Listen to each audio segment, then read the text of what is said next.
गंमत अशी झाली, कॉम्प्रेन्शन ज्यावेळेस 2011-12 पासून किंवा 11 पासून सुरुवात झाली होती, तर पॅसेज त्यावेळेसचे तुम्ही बघाल तर 2-3 क्वेश्चन्स एका पॅसेजवरती असायचे. इंग्लिश नावाचं प्रकरण मध्येच होतं, ते इंग्लिश काढलं गेलं 2014च्या इलेक्शनचा संदर्भ त्यावेळेस पण होता. लोकांनी तिकडे ढोलपूर हाऊसला आंदोलन वगैरे केली आणि परत ते इंग्लिश काढूनच टाकलं. पण आता हे मुळात मुलांचा आक्षेप कशाला होता हे UPSCला कळालं नाही, बरोबर.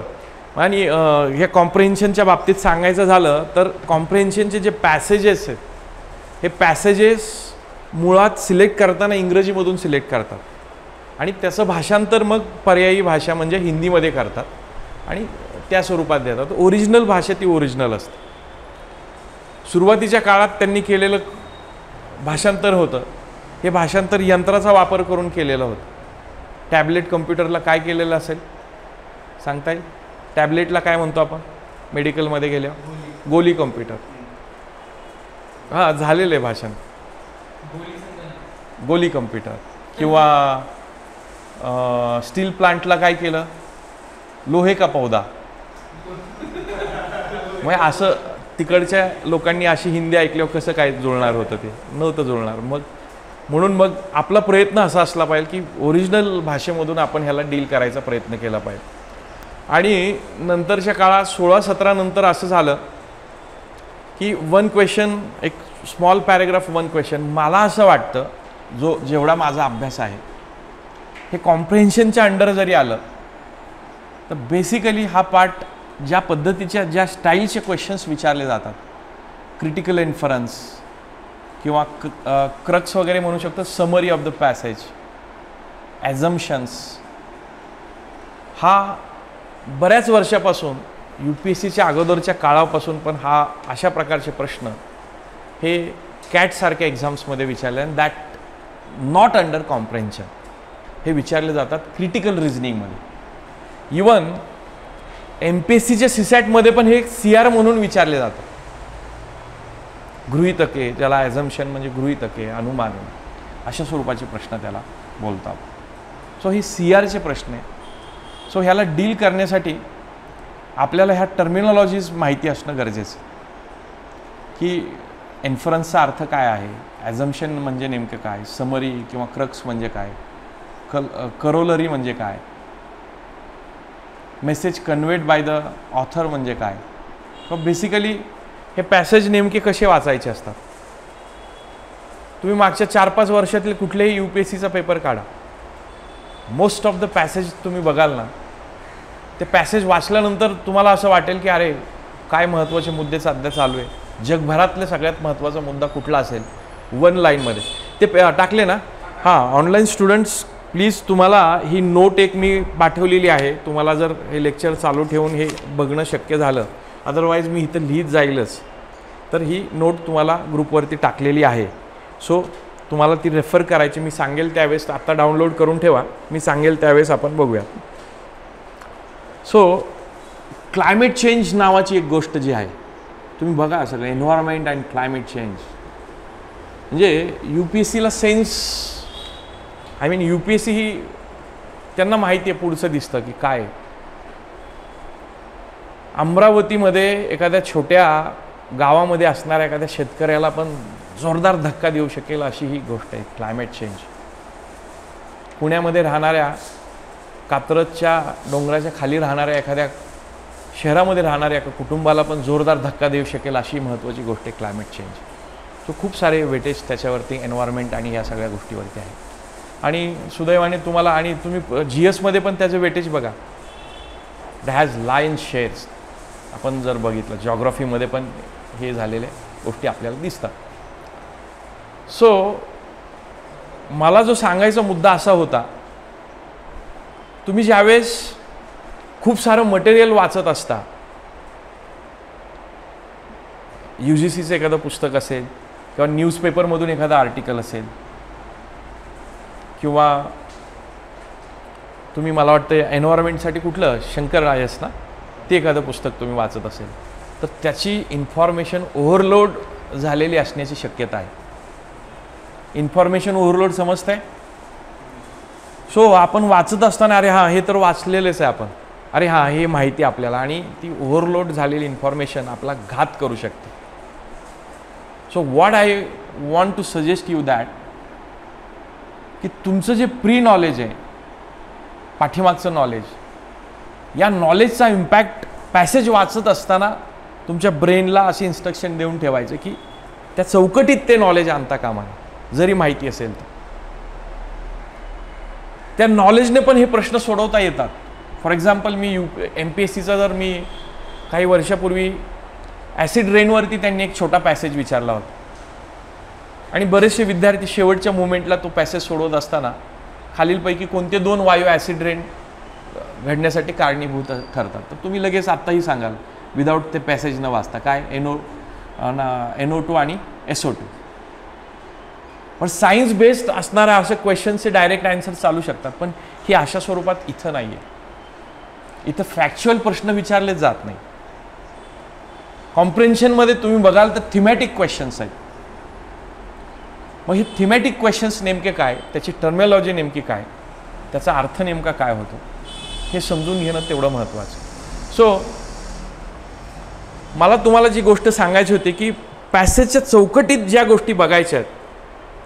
फॉर एक्झाम्पल मी जर असं सांगितलं की एखादा ऑथर आपल्याशी डायलॉग करतो असं समजायचं, he is talking with us, आणि he what exactly want to convey हे आपल्याला 100% म्हणजे रेझोनन्स असतो ना, इंजिनिअरिंगमध्ये ते टर्म वापरली जातील. रेझोनन्स म्हणजे 100% transfer of power, 100% transfer of information नेमकी काय आहे हे आपल्यापर्यंत पोचणं गरजेचं आहे.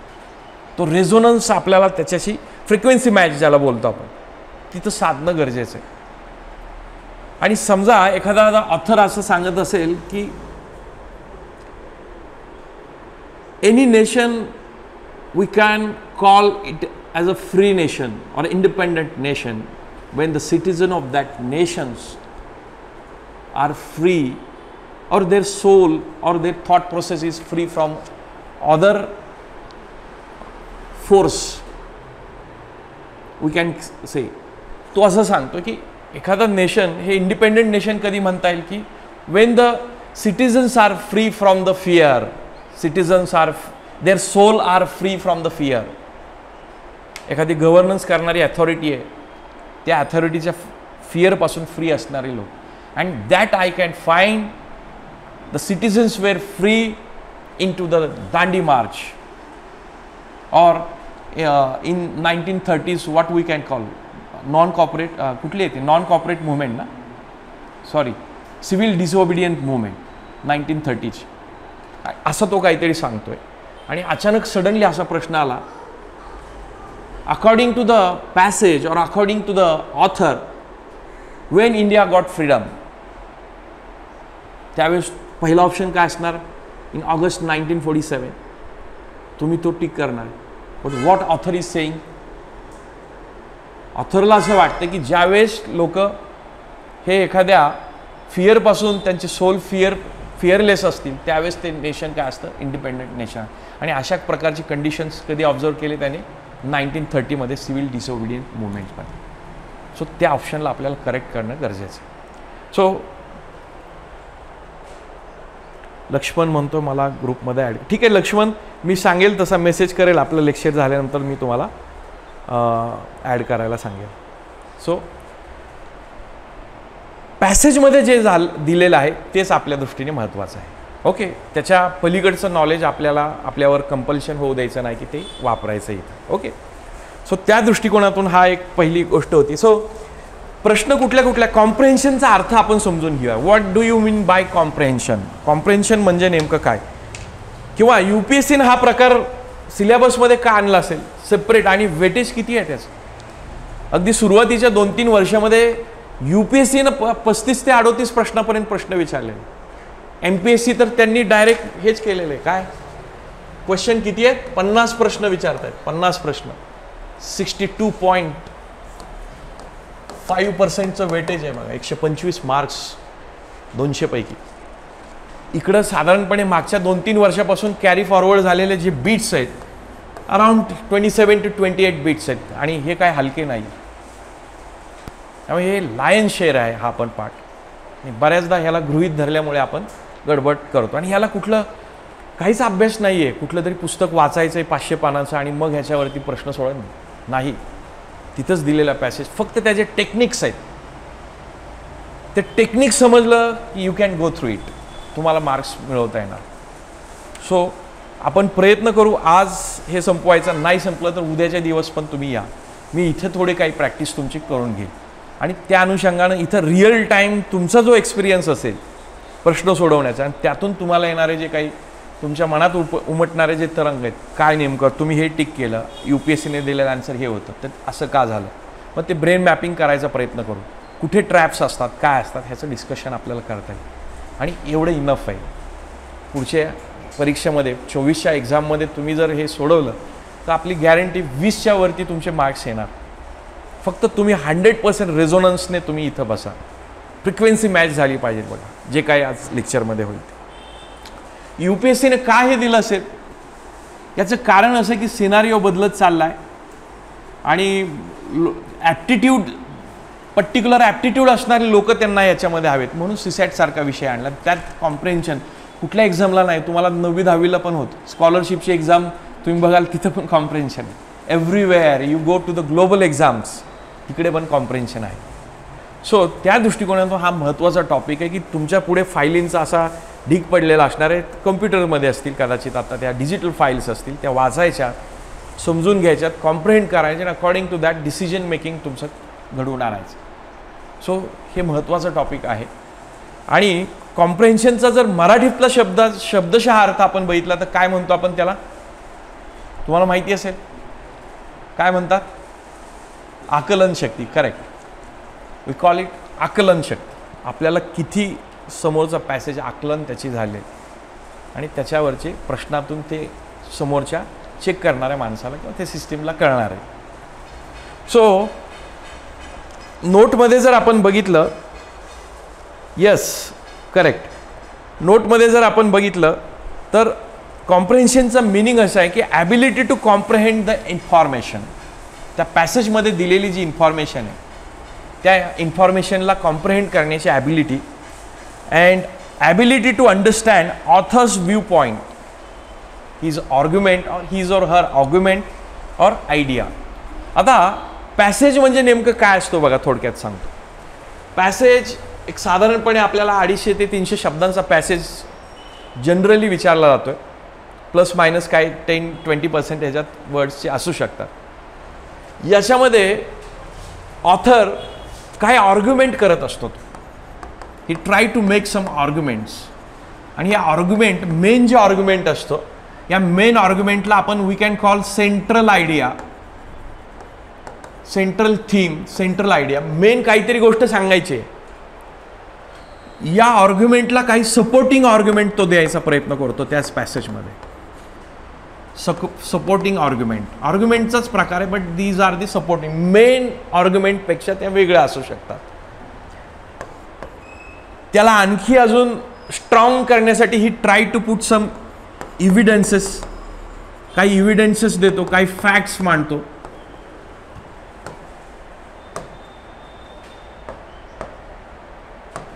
फॅक्ट्स काय गोष्टींचे देईल तो, काही गोष्टींचे एक्झाम्पल्स द्यायचा प्रयत्न करेल.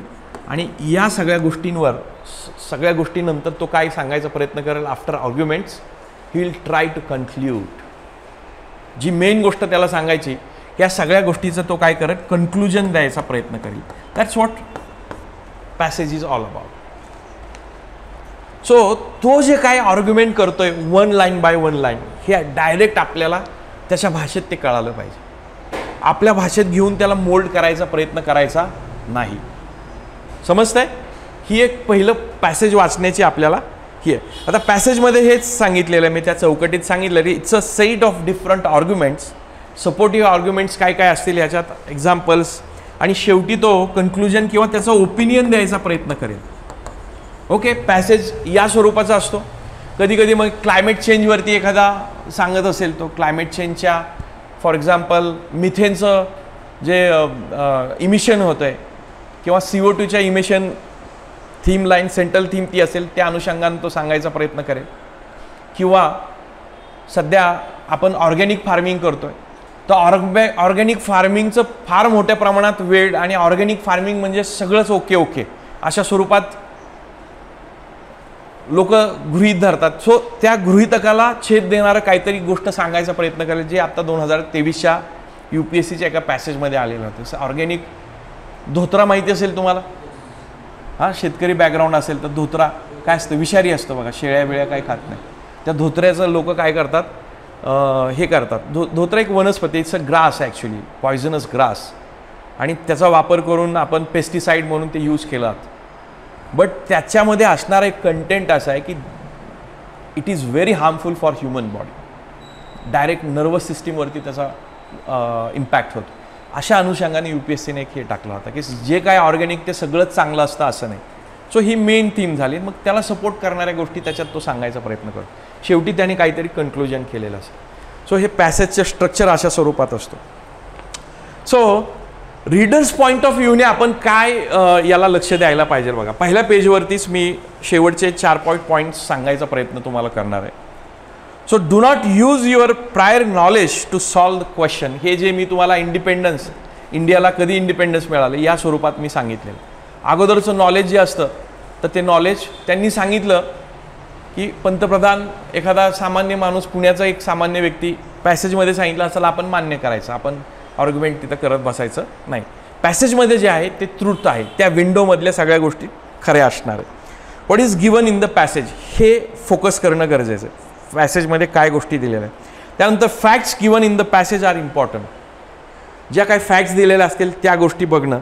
अँड सगळ्यात महत्त्वाची गोष्ट, पॅसेज वाचत असताना त्या पॅसेजमध्ये नेमकी मेन आयडिया तिथं असणार आहे. त्या पॅसेजमध्ये तुम्हाला main idea of the passage locate करता यायला पाहिजे. सगळ्यात महत्त्वाची मेन थीम काय आहे ही त्या पॅसेजमध्ये तुम्हाला लोकेट, आणि काही लाईन्समध्ये ती लोकेट करता येते.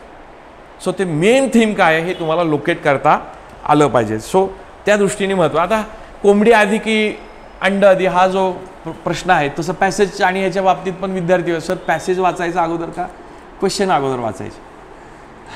सो दोन्ही पद्धतीने जाऊ शकतो आपण. बट क्वेश्चन जर वाचले आपण, त्या क्वेश्चनचा इन्फ्लुएन्स आपल्यावरती चढवू नाही द्यायचा. नेमका मेन क्वेश्चन काय आहे तेवढं बघायचा, आणि त्या अनुषंगानं काही गोष्टी आपण शोधू शकतो. कारण छोटे पॅसेजेस असतात. मग त्यात ॲझम्पशन विचारलं आहे, क्रक्स विचारला आहे, मेसेज विचारला आहे, इन्फरन्स विचारला आहे का करोलरी विचारली, हे आपल्याला हे बघायला हरकत नाही. त्या दृष्टीने पण आपण जाऊ शकतो. सो आजच्या लेक्चरमध्ये आपण बेसिक गोष्टी काय बघणार आहोत. सो एकतर टाइप्स ऑफ क्वेश्चन्स कसे असतात, different types of questions that is asked in comprehension. Types of questions कसे असतील. दुसरा जो असणार आहे, काय जोरात गरजत आहे का, गरजेल तो बरसेल काय. बरं, टाइप्स ऑफ क्वेश्चन, आणि त्यानंतर जे आपण डिस्कशन करणार आहोत आजच्या याच्यामध्ये ते म्हणजे मग या टाइप्स ऑफ क्वेश्चन्समध्ये जर आपण बघितलं तर यात ॲझम्पशन म्हणजे काय, त्यानंतर इन्फरन्स म्हणजे काय, मेन आयडिया म्हणजे काय, मेन थीम म्हणजे काय, करोलरी म्हणजे काय, आणि त्यानंतर how to solve the questions किंवा how to get the correct option, how to solve the questions.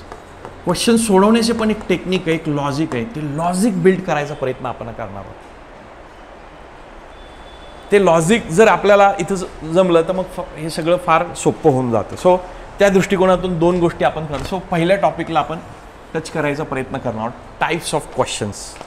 So साधारणपणे मी 5 प्रकारचे याच्यामध्ये मागच्या काही 3-4 वर्षामध्ये विचारलेले जे आहेत त्याच्यावरून 5 प्रकारचे मी टेंटेटिव्ह अशा स्वरूपाचे हे कन्सिडर केले. त्यातले पहिले जे आहेत ते म्हणजे ॲझम्पशन्स बेस्ड क्वेश्चन्स.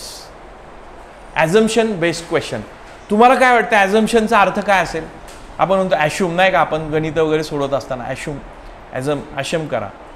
ॲश्युम म्हणजे काय, मराठीत शब्द काय, मोठ्याने सांगा. गृहीत धरा. माणसाला गृहीत धरायचं नसतं. गृहीत धरायचं नसतं. गृहीतक मराठीत प्रॉपर शब्दशः अर्थ जर बघितला तर गृहीतक. गृहीतकला आता तुम्ही मराठी शब्द सांगितला त्याचा, पण त्याचा एक्झॅक्ट अर्थ काय. गृहीतक म्हणजे काय? गृहीतक म्हणजे काय असतं? यश रण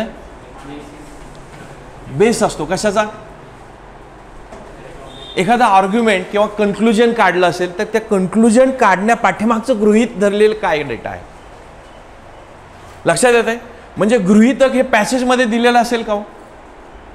जर पॅसेजमध्ये आर्ग्युमेंट तुम्हाला दिलेलं असेल किंवा कन्क्लुजन काढलेलं असेल आणि आपल्याला प्रश्न असा विचारला की ऑथरने जे कन्क्लुजन काढलेलं आहे त्याचं खालीलपैकी ॲझम्पशन्स कोणते? मग हे काढलेले जे ॲझम्पशन आहे हे कशामध्ये असणार नाही? पॅसेजमध्ये डायरेक्टली दिलेले असणार नाही, पण इनडायरेक्ट आपल्याला ते फाइंड आउट करायचे आहेत, that too in the framework of what? Passage. पॅसेजच्या फ्रेममध्येच आपल्याला ते फाइंड करायचे आहेत. सो काय विचारायचं आहे का श्रेय? सो पहिलं म्हणजे आपण ते बघू वन बाय वन. गृहीतक किंवा ज्याला ॲझम्पशन बेस्ड क्वेश्चन्स म्हणतात. बरेचसे प्रश्न यावर्षी पण UPSCनं 2023 मध्ये विचारलेले. त्यानंतर दुसरा जो आहे प्रकार म्हणजे इन्फरन्स बेस्ड क्वेश्चन्स. इन्फरन्स म्हणजे काय कोण सांगेल? तरी एक त्याच्यात ॲड करायचा राहिला पण मी ओघवत्या चर्चेमध्ये घेतलं. इन्फरन्स म्हणजे काय? हां, अंदाज. अंदाज अपना अपना. मागचे 4-5 दिवस अंदाज अपना अपना चालू होतं मोठं. हां, बरं मला शब्दशः अर्थ सांगा मग आपण त्याची चर्चा करू. एका शब्दात सांगायचं असेल तर काय असेल? कन्क्लुजन. मग कन्क्लुजन का नाही वापरला? कन्क्लुजन बेस्ड क्वेश्चन्स असतात ना UPSC मध्ये, मग तिथं इन्फरन्स आणि कन्क्लुजन एक आहे असं म्हणणार का तुम्ही? कन्क्लुजन आणि इन्फरन्स मध्ये काय फरक करता येईल का असं पहिला माझा प्रश्न आहे. What you think? Is there difference between conclusion and inference? आहे फरक? काय आहे? हां हां, अनुमान.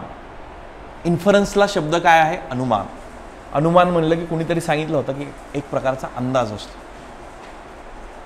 आणि कन्क्लुजनला मराठी शब्द काय वापरतो आपण? निष्कर्ष. निष्कर्ष हा ठोस असतो आणि अनुमान काय असणार आहे? एक अंदाज असतो, पण दिलेल्या एव्हिडन्सचा वापर करूनच अंदाज काढलेला असतो. समजा दूर डोंगरावर धूर निघतोय, आग, तिथे आग लागलेली आहे, खाली जर स्टेटमेंट केले किंवा खाली म्हटलं की याला आपण निष्कर्ष म्हणणार का अनुमान म्हणणार? तिथे आग लागलेली आहे हा ठोस स्टेटमेंट झालं ना. धूर काय फक्त आग लागूनच निघतो का? काय एखादा हे पण आता ते दूर डोंगरावरचा त्याचा धूर दिसणार नाही, पण वेगळ्या गोष्टीने काहीतरी असू शकतं. मला तुम्हाला सांगायचं काय की आग लागलेली असू शकते, हा काय झाला? अनुमान झाला. लक्षात येतोय? आणि तिथे आग लागलेली आहे, स्ट्रॉंग किंवा एक्स्ट्रीम तिथं हे झालं, हे काय असणार आहे? ठोस कन्क्लुजन असणार. हे कन्क्लुजन यावरून काढता येणार नाही. या दोन गोष्टीमध्ये फरक आहे. आपण UPSCच्या परिभाषेमध्ये तो समजून घेऊयात. नॉर्मल गोष्टीमध्ये बघितलं तर त्याच्यात फारसा फरक आपल्याला जाणवणार नाही. समजलं? इन्फरन्स आणि कन्क्लुजनमध्ये हा फरक आपल्याला करता येईल. त्यानंतर तिसऱ्या प्रकारचा जो या 2023 मध्ये UPSCने खूप सारे प्रश्न त्याच्यावर विचारलेत ते म्हणजे main idea. What is the main idea of the author regarding this passage, किंवा main theme of the passage, किंवा क्रक्स ऑफ द पॅसेज, किंवा समरी ऑफ द पॅसेज. याला थीमॅटिक क्वेश्चन्स बोलतात की त्याचा एक सार असेल किंवा मेन त्यातली जी आयडिया आहे त्याला नेमकं काय डिलिव्हर करायचं आहे, काय नेमकं सांगायचं आहे, या अनुषंगाने आपल्याला इथं बघायचं. त्यानंतर इम्प्लिकेशन बेस्ड क्वेश्चन. इम्प्लिकेशनचा काय अर्थ असतो? इम्प्लिकेशन परिणाम, एक प्रकारचा कॉन्सिक्वेन्सेस, परिणाम. एखाद्या गोष्टीचा काय इमिडिएट परिणाम होऊ शकतो, काय गोष्ट याच्यात घडू शकते, तर त्या अंदाजाने आपल्याला हे सांगितलं. आणि करोलरी म्हणजे उपसिद्धांत. हा पण इम्प्लिकेशनच्या अर्थाने जाऊ शकतो. म्हणजे करोलरी म्हणजे मेन गोष्ट जी सांगितली आहे त्याचाच इम्पॅक्ट कशावरती असू शकतो, त्या अनुषंगानं ती जी गोष्ट येईल ती म्हणजे करोलरी असणार आहे. आपण काही प्रश्नाच्या अनुषंगाने आपण समजून घेऊ. सो ह्या सगळ्या बेसिक गोष्टी आपण जर बघितल्या तर याच्या पलीकडे जर आपण बघितलं तर या स्वरूपाचे प्रश्न. आता ह्या प्रश्नाला डील करत असताना आपली थॉट प्रोसेस काय पाहिजे? आपण पेपर हॉलमध्ये बसलोय आणि एक्झॅक्टली कोणत्या कोणत्या स्टेप्स आपण फॉलो करायला पाहिजे. ह्या काही 6 स्टेप्स आहे अशातला भाग नाही, ह्याच्यात 12-13 काही असू शकतात आपल्या आपल्या एक्सपिरियन्सनुसार. काय असू शकते की some steps to get the correct option. कुठली असू शकते तर सगळ्यात महत्त्वाचं की आपण प्रश्न वाचला. महत्त्वाची गोष्ट ह्याच्यात जी लिहिली नाही ती तुम्ही तिथं ॲड करू शकता, कारण ही नोट अशीच जर कुणी वाचायला गेलं फारसं समजणार नाही. माझी अपेक्षा आहे की तुम्हाला ज्या काही गोष्टी यातनं समजत आहेत काय त्या तिथं मांडणं गरजेचं आहे. अदरवाईज हे पेट्रोलसारखं कार्यक्रम असतो, इथून बाहेर गेला की काय होणार, जे उडून जाणार. बरोबर ना, व्होलाटाईल ज्याला म्हणतो. तर तसं आहे ते. काही गोष्टी वाटल्या तर तुम्ही तुमच्या पद्धतीने लिहून घेऊ शकता. सो तुम्ही प्रश्न वाचत असताना प्रश्न आपल्याला नेमका समजलाय का हे बघणं गरजेचं. जर समजलं नसेल एकदा दोनदा तो प्रॉपरली वाचा. मग ॲझम्पशन विचारलंय किंवा नॉट्स विचारलंय, कन्क्लुजन विचारलंय, काय विचारलंय, या दृष्टिकोनातून आपल्याला ते बघायचं. आणि बऱ्याचदा आता UPSC स्टाईल असे क्रिटिकल, लॉजिकल असे भारदस्त शब्द वापरून तर त्यांनी काय दबून जायचं कारण नाही आहे. मेन जो शब्द असतो त्या शब्दालाच फोकस करायचा आपल्याला. मेसेज विचारला तर मेसेज, इन्फरन्स विचारला तर इन्फरन्स. ओके, सो त्या दृष्टीने आपल्याला बघायचं. सो ज्यावेळेस तुम्ही ऑप्शन वाचाल, 4 ऑप्शनपैकी एक जो काय ऑप्शन वाचाल त्यावेळेस खालील प्रश्न तुम्ही विचाराच होता. पहिला प्रश्न काय सांगितला आहे बघा, तो जो दिलेला ऑप्शन आहे, is it relevant with the author's idea. फक्त आता ऑथर्स आयडियाच्या अनुषंगाने नाही, क्वेश्चन पण त्याच्यात ऍड करायला पाहिजे. बरोबर आहे, ऑथर्स आयडिया ह्याच्यात आपण म्हणू शकतो 70-75% वेटेज आहे, पण क्वेश्चनचा कल कसा आहे त्या दृष्टीने पण आपल्याला बघायचं. जर ऑथरच्या आयडियाने हा रिलेव्हन्स असणारा ऑप्शन असेल तर त्याचे बरोबर असण्याचे चान्सेस जास्त. येते लक्षात ऑथर्स आयडिया, ऑथर्स नेमकं काय सांगतो. त्यानंतर is it said in the passage, हा एक प्रश्न विचार, कारण ऑथरच्या आयडियाशी संबंधित असणाऱ्या गोष्टी त्यात तो सांगू शकतो. गरिबीवर भाष्य करतोय ऑथर आणि नॉर्मल ढोबळमानाने तिथे चर्चा केली आणि खाली सांगितलं की गरिबी दूर फक्त सरकार करू शकतं, सरकारचा वरती उल्लेख पण नाही. मग हा प्रश्न तुम्ही विचारायला पाहिजे. या ऑप्शनमध्ये जे सरकार सांगितलंय, government, is it said in the passage. So नसेल तर त्याला लगेच इलिमिनेट आपण करू शकतो. रिलेव्हन्स नसणारी गोष्ट इलिमिनेट करू शकतो. येतंय लक्षात. ह्या काही ठोकताळेत. त्यानंतर एखादी गोष्ट फारच एक्स्ट्रीम स्वरूपात मांडलेली असते. Only government can eliminate the poverty in the nation. आता ओनली नावाचं प्रकरण आलं की कॉशियस व्हायचं. हे असली एक्स्ट्रीम लँग्वेज त्यांनी वापरली का ऑथरने ते बघायचं. कधी कधी तो वापरू पण शकतो, गृहीत काहीच धरायचं नाही, तो वापरू पण शकतो ना. ऑथरची फ्रेमवर्क काय आहे ती आपल्या दृष्टीने मत. अशी एक्स्ट्रीम लँग्वेज असेल तर तिथं कॉशियस होऊन आपल्याला प्रॉपर डिसिजन घ्यायचं. जनरली ओनली वगैरे जर असेल ना त्या केसमध्ये काय असतं की हे केलेलं असतं, इलिमिनेशनचे चान्सेस जास्त असतात. पण हा थंब रूल नाही आहे. मी वन्स अगेन आम्ही सांगतो ऑथरची काय नेमकी फ्रेमवर्क ती समजून घेणं गरजेचं आहे. ओके, समजतंय. डोक्यावरून जात नाही ना चर्चा. तुम्ही इन्व्हॉल्व्ह व्हा, अदरवाईज किंवा विचारा काही प्रश्न. काही जे सांगताय ते सर बाउन्सर खेळताय, काय काही कळत नाही असं होत असेल तर आपण जरा थोडीशी आपण इंटरॅक्टिव्ह ठेवूयात. देन त्यानंतर पुढचं जर आपण ऑप्शन वाचतो त्यावेळेस जर आपण असा प्रश्न विचारला त्या ऑप्शनला, is it focusing on the example or main idea. कधी कधी ते नाही का की मेन जो खुंटा सोडला आणि आजूबाजूलाच तो इकडं तिकडं टॉगल होत असतो क्वेश्चन आणि आपल्याला वाटतं हां पॅसेजमध्ये हे सांगितले म्हणजे हेच आहे, पण त्या मेन आयडियाला सपोर्ट करणारी गोष्ट त्याच्यात आहे का. येतं लक्षात. मेन आयडिया आणि सपोर्टिंग आयडिया. सो त्या दृष्टीने बघायचं. हां, पहिल्यांदा पण असू शकते. म्हणजे मॅक्सिमम टाइम हे कन्क्लुजन शेवटी काढलं जातं, पण गरजेचं नाही. ते मिडलला पण कुठेतरी असू शकतं किंवा सुरुवातीला पण कुठेही असू शकतं. पण ते आपल्याला लक्षात येते का पॅसेजची नेक आहे ना, एखाद्याची गळा पकडणं, थोडक्यात हालचाल त्याला करू न देणं म्हणजे काय, कॉर्नर करून त्याला ती मेन आयडियाला कन्क्लुजनला तुम्हाला पकडता आलं पाहिजे. मेन आर्ग्युमेंट तुम्हाला एकदा त्याची बकोट सापडली, रेस्ट इज व्हेरी इझी आहे. सो तुमच्या लक्षात येते का आपल्याला नेमकं काय करायचं पॅसेजच्या डील करत असताना, ती मेन आयडियाला आपल्याला हात घालायचा. सो तुम्ही त्याला मेन आयडिया कशी कळणार आम्हाला काय असे प्रश्न उपस्थित करू नका. आपण त्या फ्लोमध्ये गेलं की आपण बरोबर पाण्यामध्ये पोहलं की माणूस जरी बुडून मरणार जरी असेल हातपाय तरी हलवतो ना, ते हातपाय हलवणं महत्त्वाचं आहे. कळतं त्यात काय फारसं रॉकेट सायन्स काय नाही. हां कुठला आत्ताचा का तिसरा point, is it too extreme with respect to passage. म्हणजे जसं आता मी सांगितलं की पॉवर्टी दूर करणे पॅसेजमध्ये अशी चर्चा बघा. उदाहरण मी तुम्हाला सांगतो. पॉवर्टी दूर करणं हे गव्हर्नमेंट बरोबर बाकीच्या ज्या एजन्सी आहेत किंवा लोक जे आहेत, लोकांमध्ये जे ॲक्टिव्हिजम आहे किंवा NGO वगैरे या ज्या सगळ्या गोष्टी आहेत यांचीही ती जबाबदारी आहे. आणि पॅसेजमध्ये जर ऑप्शनमध्ये असा झालं पॉवर्टी दूर करण्यासाठी ओन्ली गव्हर्नमेंट इज रिस्पॉन्सिबल, तर या केसमध्ये हे एक्स्ट्रीम स्टेटमेंट झालं असं आपण म्हणू शकतो. कारण पॅसेजमध्ये अशी चर्चा नाही. येते लक्षात. सो एक्स्ट्रीमिझम त्यात आहे का ते आपल्याला नोटीस करायचे. म्हणजे कधी कधी असे शब्द असतात परहॅप्स, त्यानंतर बट. म्हणजे पॅसेजमध्ये काय काय जे महत्त्वाचे ट्रॅप्स असणारे शब्द जे मराठीत बऱ्याचदा आपल्याला MPSCच्या ह्याच्यात बऱ्याचदा आपल्याला सापडतात. UPSCला तसे नाही, पण आपल्याला ते इथं त्यांना रिस्पेक्ट द्यावा लागतो. ओनली असेल किंवा इम्पेरेटिव्ह हा शब्द, इम्पेरेटिव्हचा अर्थ माहिती आहे का?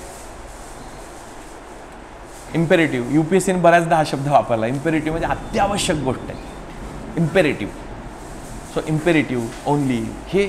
सो तुम्हाला आता काय करायचे, ट्रॅप वर्ड्स नावाचे एक सेगमेंट शोधायचे. म्हणजे आज जे काही चर्चा होईल तेच आमचं भांडवल आहे आणि त्याच्यावरच आम्ही पार होणार आहे, आमची गंगा पार करणार असं नाही. आपल्याला सोडवावं लागणार. 15-20 दिवस राहिलेत ना, एक तासभर तुम्ही जुनेच फक्त PYQचेच पॅसेजेस सॉल्व करायचे आणि त्याच्यात ह्या गोष्टी शोधायच्यात जे मी सांगतोय. ह्याच्या व्यतिरिक्त पण तुम्हाला काय सापडतील गोष्टी सोडवत असताना. ओके, त्या दृष्टिकोनातून तुम्हाला ट्रॅप वर्ड्स ज्याला आपण नाव देऊयात, इम्पॉर्टंट कीवर्ड्स ट्रॅप वर्ड्स असं तुम्ही त्याला बोलू शकता. ओके, ते तुम्हाला शोधायचं. देन कधी कधी काय होतं की पॅसेज आहे ना, एक्झाम्पल्सचं जसं मी उदाहरण सांगितलं की पॅसेज संपूर्णपणे सगळ्या गोष्टीला घेऊन तो काहीतरी सांगत असतो, कलेक्टिंग आयडिया तो सांगत असतो आणि त्यातलाच एखादा पार्ट उचलला जातो आणि त्याच्यावरती प्रश्न विचारला जातो. त्यावेळेस हा प्रश्न विचारायचा की ऑप्शन वाचत असताना, is it focusing only some part of the passage. जर तो फक्त एखाद्या पार्टलाच केटर करत असेल तर हा आपलं उत्तर असण्याचे चान्सेस कमी असतात. Again I am saying with respect to author's view point, त्याने प्रश्न कसा विचारला आहे त्या दृष्टिकोनातून बघायचं. आणि कधी कधी काय असतं की कुठल्या गोष्टी इलिमिनेट करायच्यात पटकरणी, सांगितलं वेस्टला जा आणि ऑप्शनमध्ये सांगितलं ईस्टला जातो, तर ही निगेटिंग झाली ना. मेन आयडियाला निगेट करणारी एखादी जर आयडिया असेल तर just eliminate it. Okay, so negating आयडियाच्या ज्या काही गोष्टी असतील त्या आपल्याला काय करायच्या, हे करायचे, इलिमिनेट करायचे. सो ह्या काही स्टेप्स आहेत, या स्टेप्सने आपल्याला 100% उत्तराजवळ पोहोचता येईल. ओके, नॉनसेन्स असणारे ऑप्शन्स तर हे कोणी कॉमनली काढू शकतात. बघा तुमच्या बाबत पण घडलेलं असेल की अरे हा 2 तर इझिली हे नाहीच आहे उत्तर. पण 2च्या बाबतीत असा खेळ होतो, to be or not to be. जसा हेमलेटला पडला होता, शेक्सपियरचा हेमलेट जो होता त्याला पडला होता, अर्जुनाला पडला होता, किंवा कुसुमाग्रजांनी जे लिहिलेलं होतं नटसम्राट, ते जगावं की मरावं हा एकच प्रश्न आहे. श्रीराम लागूंनी ते ह्याच्यात भूमिका केली होती. नंतर नाना पाटेकरनी महेश मांजरेकरच्या सिनेमात. तोच आहे, म्हणजे बेसिक तेच आहे की हे आहे की ते आहे. मग ह्याची निवड करण्यासाठी ह्या स्टेप्स तुम्हाला फायदेशीर ठरणार. येत आहे लक्षात. सो तुम्ही ह्याच्यावर तुमची थॉट प्रोसेस एक्सप्रेस करा. एक पॅसेज वाचा आणि तुम्ही बघा की अरे हां यात सांगितलेल्या गोष्टी काय त्या लिहून काढायचा प्रयत्न करा. त्याने हे मजबूत होणार आणि तुम्ही जर गो थ्रू केलं तर तुम्हाला चांगले डिसिजन घेण्यासाठी हे नॉलेज पण कामी येणार आहे आफ्टर यू बिकमिंग ऑफिसर, चांगली डिलिव्हरी करण्यासाठी. हां, म्हणजे आता कलेक्टिव्ह आयडिया त्यांनी सांगितलेल्या आहेत की फॉर एक्झाम्पल असं आपण म्हणूयात की फॉर द गुड डेमोक्रेसी काय काय गोष्टी महत्त्वाच्या आहेत की फ्री प्रेस किंवा एक्सप्रेशन असेल लोकांचं, पार्टिसिपेशन, बरोबर आहे. त्याच्यानंतर बऱ्याच सगळ्या गोष्टी सांगितल्या आणि त्यात मग 2-3 गोष्टीलाच त्याने फोकस केलं आणि असं सांगितलं की only people's participation can bring a ideal democracy. तर हे काय ना पार्ट ऑफ द पॅसेज असणार. What he is talking about या सगळ्या ब्ला ब्ला ब्ला गोष्टींबद्दल बोलतोय आणि क्वेश्चन विचारताना किंवा ऑप्शन देताना पार्ट ऑफ द पेसेस त्यांनी काय केलं कन्सिडर केलं. समजलं? अशा स्वरूपात असेल तर मग आपल्याला त्याला रिजेक्ट करता येणं सोपं जातं. Right? So that is what about how to solve किंवा आपला ॲप्रोच कसा असावा ऑप्शन्सशी डील करत असताना. ऑनलाईन स्टुडंट सगळं ओके चाललंय, इंटरनेट वगैरे डाऊन नाही, काय नाही, सगळं ओके आहेत ना? All right. So page number 3ची मी चर्चा करणार आहे. तर पेज नंबर 3 हां करू शकतो. येस येस, तेच तर मी सांगितलं. काय तुम्ही काय सांगा?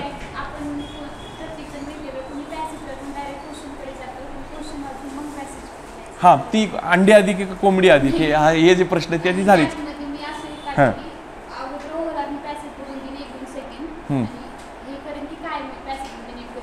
हां म्हणजे आता हां पॅसेजकडे जायचं असाही अप्रोच चालू शकतो. किंवा मी जसं सांगितलं की पहिली लाईन की ॲझम्पशन नेमकं काय विचारलं, ॲझम्पशन विचारलं, इन्फरन्स विचारले, कन्क्लुजन विचारले, एवढंच फक्त बघणे, ऑप्शन बघायचे नाही, पॅसेजकडे जाणं. स्कीम करणे, पॅसेज स्कीमिंग समजतं?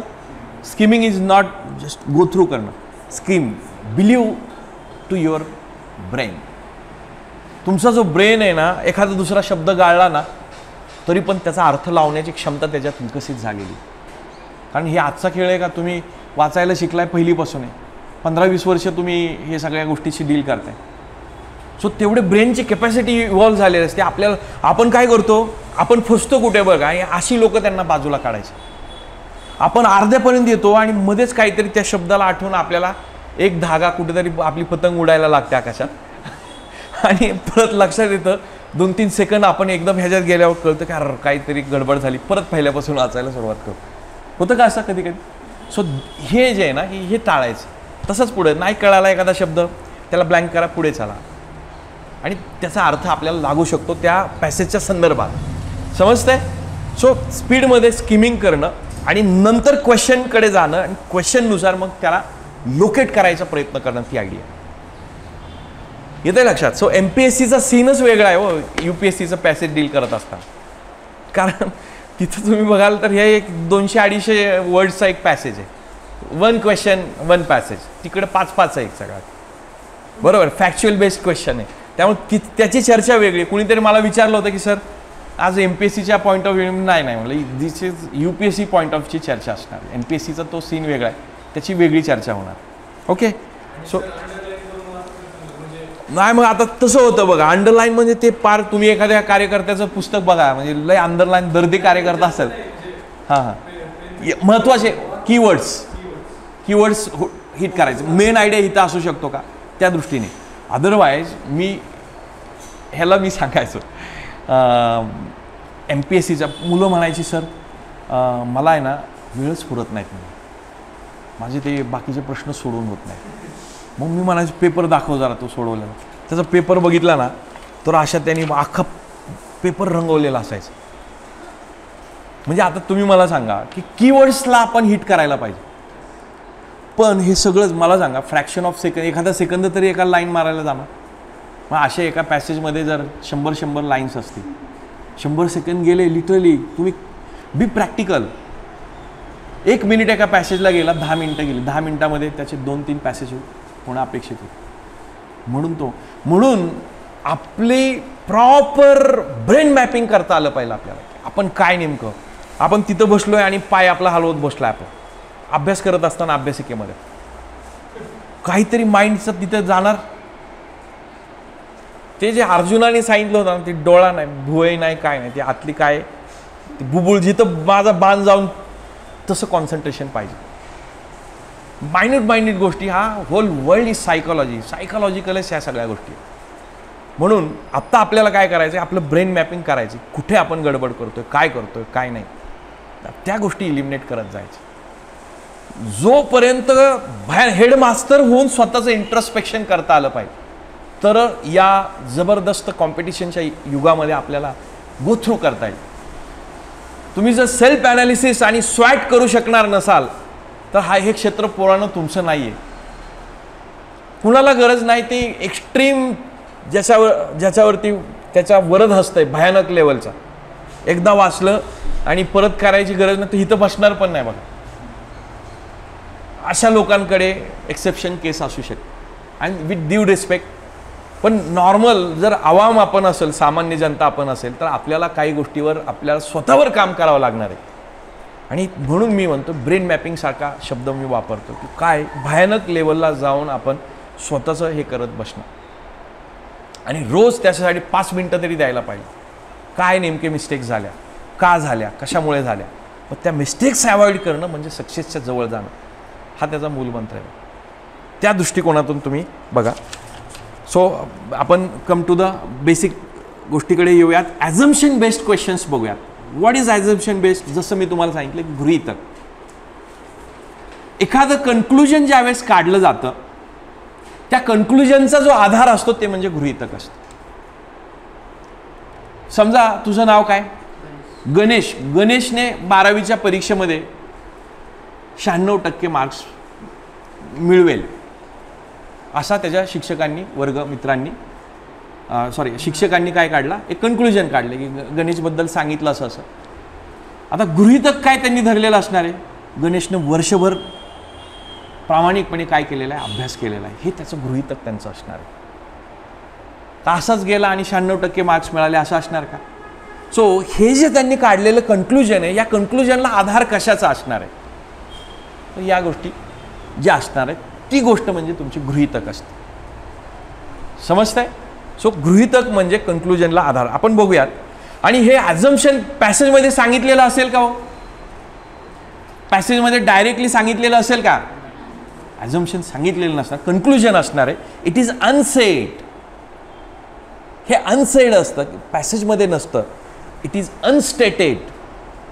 So unstated idea on which conclusion is based, जे तुम्हाला मी सांगितलं. जसं गणेश या वर्षी परीक्षेमध्ये 90पेक्षा जास्त चांगले मार्क्स मिळवणार असं आहे. पण ह्याच्यात हे कुठं म्हटलं नाही गणेशने वर्षभर नियमितपणे अभ्यास केला, हे सांगितलेलं नाही. पण आपल्याला त्या अनुषंगाने ॲझम्पशन विचारलं तर हे त्याच्या जवळ जाणार असू शकतं.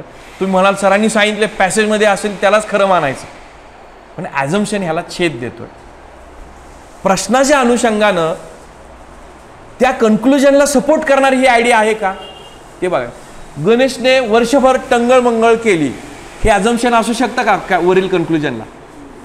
हां, समजते? सो त्याला सपोर्ट करणारी जी आयडिया आहे विच इज अनस्टेटेड, हे काय असणार आहे? तुमचं ॲझम्पशन असणार. बऱ्याचदा आपलं कन्फ्युजन कशामध्ये होतं? ॲझम्पशन आणि कन्क्लुजनमध्ये कन्फ्युजन होतं आणि आपण टिक करून येतो कन्क्लुजनच्या आन्सरला. तुम्ही म्हणता अरे पॅसेजमध्ये या गोष्टी सांगितल्या, पण पॅसेजच्या प्रश्नामध्ये त्याने आपल्याला कन्क्लुजन नाही विचारलं, ते विचारले ॲझम्पशन विचारले. समजतंय? सो ही गोष्ट अवॉइड होऊ शकते. आता ॲझम्पशन आणि कन्क्लुजन या दोघांमध्ये जर चॉईस करायची वेळ आली तर तुम्ही प्रश्न बघणार आहे. प्रश्न हा ॲझम्पशन बेस्ड आहे का काय, त्यावर तुम्हाला निर्णय घ्यायचा आहे. Okay, clear? Assumption is not a conclusion. ही माझी पुढची जी गोष्ट होती ती मी आता सांगितली. It is indirectly said. Indirectly said म्हणजे काय? इम्प्लिसिटली सांगितलेली असते. 2 शब्द आहेत बघा, एक्सप्लिसिट आणि दुसरी काय? इम्प्लिसिट. एक्सप्लिसिट म्हणजे डायरेक्टली त्यात मेन्शन केलेली असते. हां, हे शब्द माहिती पाहिजे. आपण मराठी माणसं इथंच हे करतो, मराठी बॅकग्राऊंडमधून शिकलेलं असतो, जे माहिती नाही ती लगेच आपल्या ह्याच्यात गेलं पाहिजे. रिवाईज करायच्या लिस्टमध्ये त्या शब्द गेले पाहिजे. इम्प्लिसिट जुन्या काळात तुम्हाला माहिती आहे का भयानक, ते म्हणजे आपण म्हणतो ना आपले आजोबा, चुलते किंवा वडिलांची जी पिढी असेल ती काय म्हणत असेल माहिती आहे आपल्याकडे बघून? हे भयानक आळशी झालेली पोरं आहेत म्हणतात का कधी? आम्ही म्हणजे आता त्यांचं उदाहरण बघा, त्यांच्याकडे हे असलं हत्यार तर नसेल, बघ एखादा शब्द बघायचा असेल काय तर काय करायची माहिती आहे का? अशी जाडजूड डिक्शनरी असायची, त्या डिक्शनरीमध्ये शब्द शोधत बसायचे. एवढा आज पेशन्स आहे का आपल्याला? आहे का बघायला? म्हणजे आपण ह्याचा प्रॉपर वापर केला पाहिजे. टेक्नॉलॉजी भयानक तुम्हाला सपोर्ट करणारी ठरू शकते, फक्त हे तुम्ही त्याच्या आहारी जायचं आहे का त्याच्यावर स्वार व्हायचं हे तुम्हाला ठरवता आलं पाहिजे. ओके, सो एक्सप्लिसिट आणि इम्प्लिसिट या 2 गोष्टीतला फरक निहाल कळालाय? Very good. काय असतं एक्सप्लिसिट आणि इम्प्लिसिट?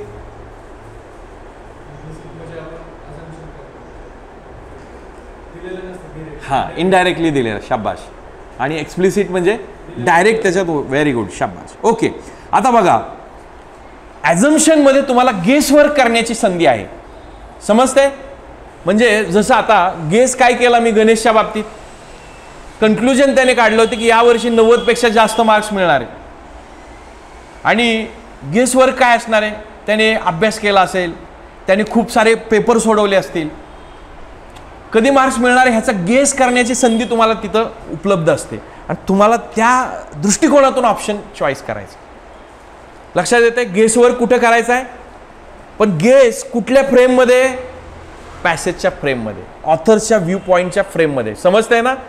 सो गेस वर्क इथं अलाउड असते, पण guess should be inside the framework of the passage. समजतंय? गेस नाही तर हां असं नाही त्याला हे करायचं, पॅसेजमध्ये त्याची चर्चाच केली नाही आणि हां त्याला पेपर मिळाला होता अगोदर, बरोबर, त्याची चर्चा आहे का तिथे, म्हणून त्याला 90% असा जर तुम्ही हे करत असाल तर ते नाही. त्याची चर्चा नेमकी काय, पॅसेजमध्ये अशी चर्चा केली किंवा नेहमी तो पेपर सोडत होता, रोज वेळेवर क्लासला येत होता, नेहमी लेक्चरमध्ये बसत होता, बरोबर आहे. आणि असा जर त्याच्यात उल्लेख नसेल की त्याला पेपर मिळालेत, पेपरच्या एक दिवस अगोदर त्याला पेपर मिळाला आणि ते ऑप्शन तिथे असेल तर पेपर मिळालं पण 90% मिळू शकतातच, मिळू शकतात का नाही? हां, पण मग पॅसेजमध्ये जर त्याची चर्चा नसेल तर ते गेसवर्क लावूनचा फायदा आहे का? कळतंय ना मला काय म्हणायचं आहे? ओके, त्या दृष्टीने. सो आता ॲझम्पशन्समध्ये आपण उत्तराच्या जवळ कसं जायचं बघा. सो पॅसेज आपण वाचणार आहे, पॅसेज वाचत असताना एकदम कॉन्सन्ट्रेशन पॅसेजवरती पाहिजे. मी जसं सांगितलं एखादा शब्द आपल्याला बरोबर पतंगीसारखा वर घेऊन जातो, ते टाळायचं नाही तर मेरा जीवन कटी पतंग तसं व्हायला नको आपल्या या तयारीमध्ये. त्यानंतर locate the conclusion in the passage. तुम्हाला जी म्हटलं ना बकोट धरायची, आपल्याला मेन आयडिया आपल्याला लोकेट करायची पॅसेजमध्ये. ॲझम्पशनच्या बाबतीत ते तुम्हाला पहिलं करायचं. लक्षात येतंय? आपल्याला कन्क्लुजन लोकेट करायचे, हा सगळ्यात महत्त्वाचा पॉईंट आहे. तो तुम्ही तिथं ट्रिपल स्टार करून टाका. कन्क्लुजन पॅसेजमधलं लोकेट करायचं आहे आणि मग त्या दृष्टिकोनातून बघायचं आहे त्या कन्क्लुजनला सपोर्ट करणारं ॲझम्पशन कोणतं आहे, मग आपलं काम सोपं होतं. आलं लक्षात? Then find the option as a assumption which support that conclusion. That's it. So ॲझम्पशनच्या क्वेश्चनमध्ये लक्षात आलं गेसवर्क आहे, परंतु ते गेसवर्क कशाला सपोर्ट करणार असेल, तुमच्या मेन कन्क्लुजन किंवा मेन आयडियाला सपोर्ट करणार. सो पहिलं काम वाचत असताना काय करणार आहे तुम्ही, या पॅसेजमधली मेन आयडिया काय आहे हे तुम्हाला निवडावं लागेल. ओके, सो ॲझम्पशनचा एखादा पॅसेज बघायचा का, सीधा तवे से लगेच आपण नाही तर एक सुरी कार्यक्रम होऊ शकतो. ओके,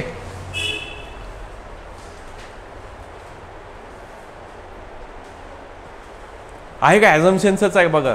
हां, yes. So I will give you time आणि तुम्ही तुमच्या टाईम फ्रेममध्ये रिस्पॉन्ड करायचा प्रयत्न करा. माहिती असेल, उत्तर सोडवलं असेल तरी पण प्रामाणिकपणे आता त्या ह्याच्यामध्येच तुम्हाला हे करायचा प्रयत्न करायचा. Okay, are you with your solution? But please tell me what is the main idea of the passage. एका लाईनमध्ये सांगायची असेल किंवा 2 लाईनमध्ये सांगा. हां, सॉरी, लाईफस्टाईल चेंज होण्याची चर्चा आहे का? हां हां, नाही आपल्याला मेन आयडिया पकडायची. नाही हेल्थ प्रॉब्लेम कशामुळे, हेल्थ प्रॉब्लेम पण नाही आहे. हेल्थ प्रॉब्लेम कशामुळे, एन्व्हायरमेंटल प्रॉब्लेममुळे होणारे हेल्थ प्रॉब्लेम, ही मेन आयडिया आहे. ओके, आता या मेन आयडियाच्या संबंधाने बघा पहिल्या लाईनलाच दिले त्याने. लक्षात आलं कशी main line, environmental problem cause health problem ही, आणि ह्याचं एक्सप्लेनेशन हे दिस इज मेन आर्ग्युमेंट आणि ह्याला सपोर्टिंग आर्ग्युमेंट तो कसा करत जातो. Substantial changes in the lifestyle can reduce the environmental or health problem. म्हणजे एन्व्हायरमेंट तुमच्या लाईफमधले जे काही आहेत चेंजेस केले तर एन्व्हायरमेंटल प्रॉब्लेम दूर होतील आणि त्यामुळे काय होईल, हेल्थ प्रॉब्लेम पण काय होतील, कमी होतील. ह्या वरच्या गोष्टीला सपोर्ट करणारा आर्ग्युमेंट आहे. ओके, त्यानंतर but this idea appears almost impossible to adopt. पण काय होतं की लोक स्वतःच्या ह्याच्यात बदल करायचा. हां, सगळ्यांना माहिती, खूप अभ्यास केला ना 5-6 तास, फार काय नाही 12 तास अभ्यास करायची गरज नाही, मोजून 6-7 तास 100% वेळ दिला ना सगळं ओके होतं, आपल्याला पोस्ट मिळू शकते. पण हे अडॉप्ट करता येतं का? तसंच आहे, हे आपल्या जीवनातच बदल करता येत नाही आपल्याला, तो तेच सांगतोय. Okay, With environmental problems, individual efforts can be perceived as having negligible effect and therefore lead to inertia. Inertia होतं एक प्रकारचा, स्थिरत्व येतं. माणूस आहे त्याच गोष्टी वापरायला सुरुवात करतो आणि मग ते बदलायला नको वाटतं. रुटीन जे म्हणतो ना आपण, आणि माणसाला रुटीनमध्ये कम्फर्ट वाटत असतो, तो तेच सांगायचा प्रयत्न करतो. With the help on the other hand individual choices can make the difference between the life and death. म्हणजे हा एवढा सिरियस ही आहे. माणसाने जर चहा जरी सोडला त्याचं वजन बऱ्याचशा ह्यानी कमी होतं आणि वजन कमी झालं तर बरेचसे प्रश्न सुटू शकतात, बरोबर. किंवा गाडी चालवत असताना काय, मी उदाहरण तुम्हाला सांगतोय की पण हे चॉईसेस बनवण्याचा प्रयत्न असतो, पण चॉईसेस प्रॉपर तो करत नाहीये. समजा गाडीवर येण्याऐवजी चालत आला, एन्व्हायरमेंटल प्रॉब्लेम सॉल्व्ह झाला, त्याच्या हेल्थच्या रिलेटेड प्रॉब्लेम सॉल्व्ह झाले. बरं, मला बाकीची चर्चा करायची नाही, कळावं म्हणून मी बाकीच्या गोष्टी करतो. पण म्हणजे चालत चालत ऑफिसला जाणं किंवा चालत चालत गोष्टी हे करणं, हे लाईफ आणि डेथला चूज करणे एवढं सिरियस आहे, पण माणसं नॉर्मली ते चूज करत नाही असं त्याला सांगायचं. ओके, पुढे जाऊन लास्ट लाईन मी वाचतो. And yet bearing a collective bearing few there seems to be the same collective lethargy towards the making their choices. म्हणजे लिथार्जी म्हणजे एक प्रकारचं काय असतो, कंटाळा, लिथार्जिक वागणं असतं की तो प्रॉपर चॉईस निवडत नाही. जाऊ द्या, रुटीनप्रमाणे जाऊ द्या, आज गाडीवरच जाऊ, किंवा व्यायाम नको करायला, नाही का, जिमला नको जायला. लिथार्जिक माणसं वागत असतात. आता मला तुम्ही सांगा, कुणी कुणी उत्तर सांगितलं सी. सी मध्ये काय दिले मी जरा बघतो. सी मध्ये काय दिले, health can be protected even if environmental problem go on unattended. आता मला सांगा, हे पहिलं स्टेटमेंट त्याचं मेन आर्ग्युमेंट आहे. मेन आर्ग्युमेंट काय सांगते बघा, environmental problem cause health problem. आणि त्या आयडियाला निगेट करणारी गोष्ट आहे का नाही, कॉन्ट्राडिक्ट करते का नाही. मी तुम्हाला सांगितलं होतं ईस्टची गोष्ट करतोय, आपण वेस्टला जातो, आहे का नाही. हे मी तुम्हाला सांगून दिलेल्या स्टेप्सपैकी बसते का नाही. आपण हे क्रॉस व्हेरीफाय, प्रत्येक ऑप्शनला हे क्रॉस व्हेरीफाय करायचं. पहिली लाईन मेन आयडिया, मी सांगितलं होतं मेन आयडिया पकडा, ही मेन आयडिया, आणि त्या मेन आयडियाला कॉन्ट्राडिक्ट करते म्हणून सीला उडवा. आता तुम्ही चॉईस करा राहिलेल्या ह्याच्यात. हां, option D. Let's go for option D. Loss of traditional lifestyle and the influence of western value led to some unhealthy ways of living.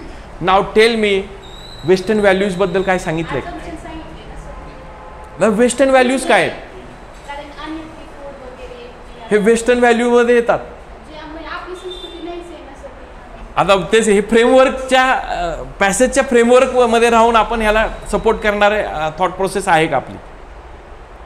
बरं, ह्याच्या व्यतिरिक्त काय करू शकता तुम्ही बघा. समजा डीला जर तुम्हाला निवडायचं नाही, आपण डी का निवडणार नाही, तर वेस्टर्न व्हॅल्यूजचा इथे काही उल्लेख केलेला नाही. नेमक्या कोणत्या व्हॅल्यू आहेत ह्याच्याबद्दल आपल्याला लिबर्टी भेटते. हां, ए आन्सर आहे.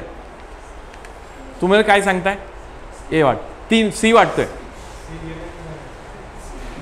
काय म्हणतोय. हां, सी गेलाय ना, काय काय म्हणते तू. हां हां, नाही ना, पण तेच आहे ना की हे पॅसेजमध्ये सांगितलंय का, मला हा प्रश्न आहे तुम्हाला विचार. ऑप्शनमध्ये ते, बरं ठीक आहे.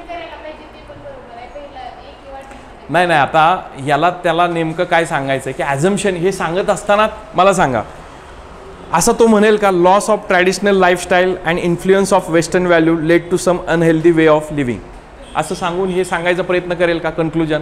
कंक्लुजन त्याने काय काढला की माणसं नॉर्मली जर आपण विचार केला की दुसरा जो आहे बी जो आहे तो बी का नसणार आहे बघा, मी तुम्हाला सांगतो. इट इज जॉब ऑफ गव्हर्नमेंटची काही चर्चाच नाही, त्यामुळे बी पण नसणार. राहिला एच्या अनुषंगाने थोडासा विचार करू, वाचा जरा तुम्ही आणि बघा बरं ह्या फ्रेमवर्कमध्ये बसतोय का. तुम्ही विचार करा आणि तुम्ही सांगा. हां, तेच आहे ना, पण गव्हर्नमेंट करू शकतो ही पॅसेजच्या अनुषंगानेची चर्चा आहे का. मला सांगा, फोकस कोणावर दिला, इंडिव्हिज्युअल लेवलवर दिलाय. स्वतः माणसाने त्याच्या लाईफस्टाईलमध्ये सुधारणा केली पाहिजे. इथं गव्हर्नमेंट काय करणार, इंडिव्हिज्युअल चॉईसेसच्या संबंधाने सांगितलं, त्यामुळे गव्हर्नमेंटचा इथं उल्लेख येणार नाही.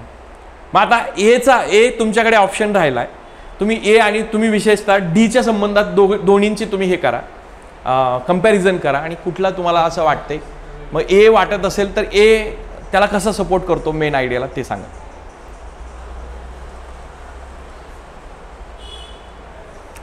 आता मला तुम्ही सांगा की environmental problems cause health problem. Health problem हा काय झाला, एक रिझल्ट झाला दुर्लक्ष केलेल्या, चांगल्या हॅबिट नसलेल्या गोष्टीचा. म्हणजे काय होणार आहे की नंतरच्या गोष्टी घडत जाणार आणि मग त्या करेक्ट करायसाठी माणसाचा प्रयत्न, माणसाचं वजन वाढतं किंवा काही ना काही हेल्थच्या रिलेटेड प्रॉब्लेम होतो, मग तो काय करतो, मग दवाखान्यात जातो. बरोबर, दवाखान्यात जायची वेळच येऊ नये या अनुषंगाचं त्याचं अझम्पशन. ते अझम्पशन काय आहे, we are likely to spend more money on the cure than prevention. म्हणजे आपल्या चॉईसेस जर आपण प्रॉपर ठेवल्या तर ते काय असू शकतं, प्रिव्हेन्शन असू शकतं. पण माणसाचं काय, प्रिव्हेन्शनकडे जास्त लक्ष नसतं, तर क्युअर करण्याकडे त्याचं लक्ष असतं. हेच तर तो सांगू पाहतोय संपूर्ण पॅसेजमध्ये. येतंय लक्षात? बघा आता आपल्याला बी आणि सी तर आपण निगेट केलेत. राहिला प्रश्न असा, वेस्टर्न व्हॅल्यूच्या संबंधाने पण मी तुम्हाला सांगतोय की वेस्टर्न व्हॅल्यूची इथं चर्चा नाही आहे. समजा आपण असं म्हणलं लॉस ऑफ ट्रॅडिशनल लाईफ. आता ट्रॅडिशनल लाईफस्टाईल काय होती, आपण गृहीत धरतो की हां ती माणसं काही व्यवस्थित असायची, ही असायची, बरोबर, असं गृहीत धरतोय आपण. बरोबर आहे, हे गृहीत इथं धरायचं नाही. गृहीतकला, गेसवर्कला काय लिमिटेशन आहे, आपल्याला कन्क्लुजनच्या बेसचा लिमिटेशन आहे. सो पॅसेजची चर्चा, आता बघा पॅसेजचा फ्रेमवर्क लक्षात आलाय की तुम्ही नंतरचे गोष्ट जी असणार आहे, म्हणजे काय असणार आहे, क्युअर साईडकडे लक्ष न देता तुम्ही काय करा, प्रिव्हेंटिव्ह साईडकडे लक्ष द्या. हे तरी पॅसेज सांगतोय की नाही, आहे की नाही, हे सांगतोय की नाही. म्हणून त्या अनुषंगाने आपल्याला एला मार्क करावा लागेल. ओके, सो आपल्याला हे या दृष्टीने आपल्याला थॉट प्रोसेस आपल्याला हे करायची.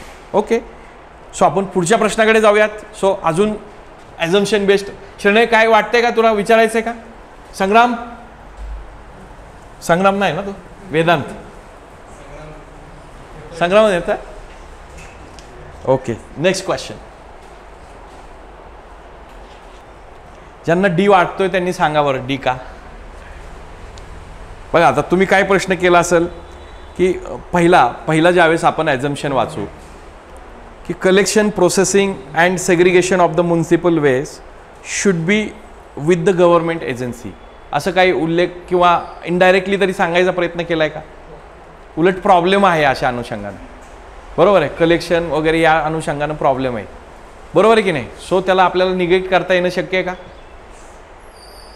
त्यानंतर resources recovery and recycling require technological inputs that can be best handled by private sector enterprises.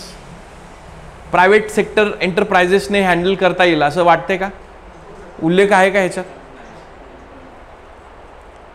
So बघा मग तुम्ही हे बॅगेज का घेताय, म्हणजे जे ओव्हरलोड होतोय की अरे हां हे दिलेलं आहे, हां गव्हर्नमेंटचा काहीतरी प्रॉब्लेम आहे, मग हे प्रायव्हेट सेक्टरने handle should be best handle by private sector. हे तुम्ही काय करताय, जबरदस्तीनं तुम्ही हे करायचा प्रयत्न करताय. जर गव्हर्नमेंटच्या ह्याच्यात प्रॉब्लेम आहे अशा अनुषंगाने विचार करा. पण ऑथर अशा अनुषंगाने काहीतरी इंडिकेट करतोय का ह्याच्यात? ऑथरचं इंडिकेशन नाहीच आहे. सो आपल्याला पुढे जाऊन स्टँड असाच घ्यावा लागणार की neither one nor two, neither one nor two, हे त्याचं उत्तर आहे डी. बरोबर आहे, याच्यात उल्लेख नाही आहे याच्यात, समजतंय ना. सो आपल्याला अशा पद्धतीने चॉईस करा. आता ह्याच्यात सांगितलं आहे की म्युन्सिपॅलिटी जी आहे गव्हर्नमेंट एजन्सी, त्याचं जे बजेट आहे हे 3/4 बजेट कलेक्शन आणि ह्याच्यासाठीच दिलेलं आहे. मग ह्याच्यात असं सांगितलं की सेग्रिगेशन प्रॉपरली व्हायला पाहिजे. कचरा जो आहे ना ते सोर्सला जर प्रॉपर झाला तर ह्या बाकीच्या गोष्टीत म्युन्सिपॅलिटीची जी एनर्जी जाणार आहे ती कुठे, आफ्टर सेग्रिगेशन नंतरचे जे काम आहे त्याच्यासाठी त्यांना ती लावता येईल आणि तिथं जास्त पैसा आहे किंवा एनर्जी वगैरे कन्व्हर्जनमध्ये चांगल्या गोष्टी आहेत असं तो सांगायचा प्रयत्न केला. याचा अर्थ काय आहे की त्यांना हे सांगायचं आहे की सोर्सला हे करण्याची सवय लावायची कुठेतरी. रेअर आहे हे सोर्सला, काय आहे की म्युन्सिपल वेस्ट सेग्रिगेशन रेअर आहे.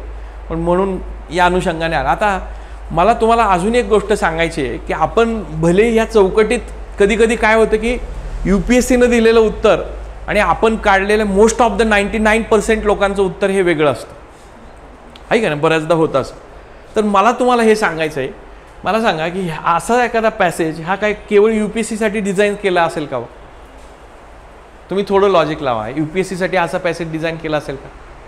हा कुठेतरी एखाद्या माणसाने लेख लिहिलेला आहे, आर्टिकल लिहिलेलं आहे किंवा रिपोर्ट असणार, तर रिपोर्टमधून हे उचललेलं आहे. आणि ज्यावेळेस हा सेट करणारा कार्यकर्ता जो पेपर सेटर आहे तो काय करत असणार आहे, तो सगळं पानभर वाचत असणार आहे आणि मग त्याला असं वाटत असणार ह्याच्यावर प्रश्न टाकावं. शेवटी तो पण माणूस आहे, त्यांनी जरी किती ठरवलं असेल तर आपल्याला ह्या चौकटीतच प्रश्न विचारायचा. असं सगळ्या प्रश्नाच्या बाबतीत होत नाही. नाही तर तुम्ही मला सरांनी सांगितले आणि ही फॉल्टी प्रोसेस, असं मला बिलकुल म्हणायचं नाही. लक्षात येत आहे का काय? तो ओव्हरलोड कुठेतरी त्या माणसाच्या ह्याच्यावरती असू शकतो प्रश्न बनवताना, काय प्रश्नाच्या बाबतीत आपल्याला हे होतं. सो या प्रश्नासाठी काय ठोकताळा घेतला, प्रायव्हेट सेक्टरचा उल्लेख इथं केलेला नाही. आणि हे जे काही कलेक्शन, प्रोसेसिंग, सेग्रिगेशन हे सगळं गव्हर्नमेंट एजन्सीनंच करावं हे पण पॅसेजमध्ये सांगितलेलं नाही आहे किंवा इंडिकेट केलेलं नाही. त्या अनुषंगाने हे दोन्ही पण ॲझम्पशन्स हे कन्क्लुजनला काय हे करत नाही support. So let's go to next question. Online student काढताय का उत्तर तुम्ही?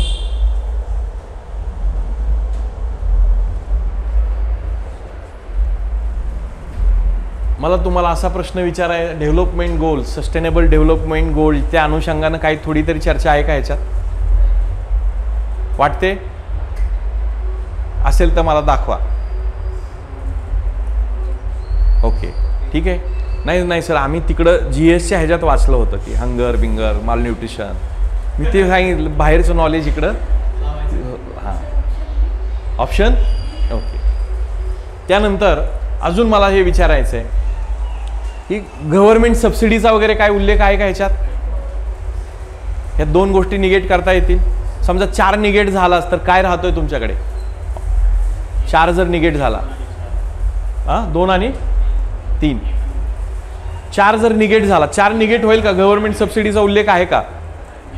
4 कुठे कुठे आहे बघा, इथे आहे, इथे आहे, खाली आहे. डायरेक्ट उत्तरच मिळतंय ना. बघा आता चौथा मी परत वाचतो. For the present monoculture agriculture practices farmer receive subsidies in the various ways and government offer remunerative prices for the grains and therefore they do not tend to consider the crop diversity. याच्यात थोडीफार काहीतरी ह्याची चर्चा होती, याला support करणारी चर्चा तरी आहे का ह्याच्यात? आता हे सत्य आहे, उसाला विसाला सगळं भेटते, गव्हाला भेटते आपल्याकडे मोनोकल्चर, हे सगळं. पण हे तुमचं नॉलेज बाहेरचं इथे येऊ द्यायचं नाही. लक्षात येत आहे ना मी पहिला मुद्दा जो मांडला होता. मग 4ला जर तुम्ही निगेट केलं तर तुमच्याकडे एकच चॉईस राहतो. आणि 2 आणि 3 कशा पद्धतीने तुम्ही मला सांगा, ह्याच्यात काय चर्चा? Dependence of few crops has negative consequences on human health आणि इकोसिस्टम, आहे का ह्याच्यात चर्चा?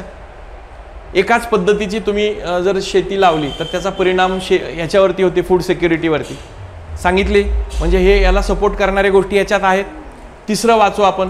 Government policies regarding to the food planning need to incorporate with nutritional security. मग आता गव्हर्नमेंट पॉलिसीज ह्याच्यात काही ना काही बदल करणं गरजेचं आहे. हे ॲझम्पशन आपण काढू शकतो. बाय चॉईस आपल्याला असाही चॉईसच नाही आहे. सो या पद्धतीने जायचा प्रयत्न करा. लक्षात येत आहे?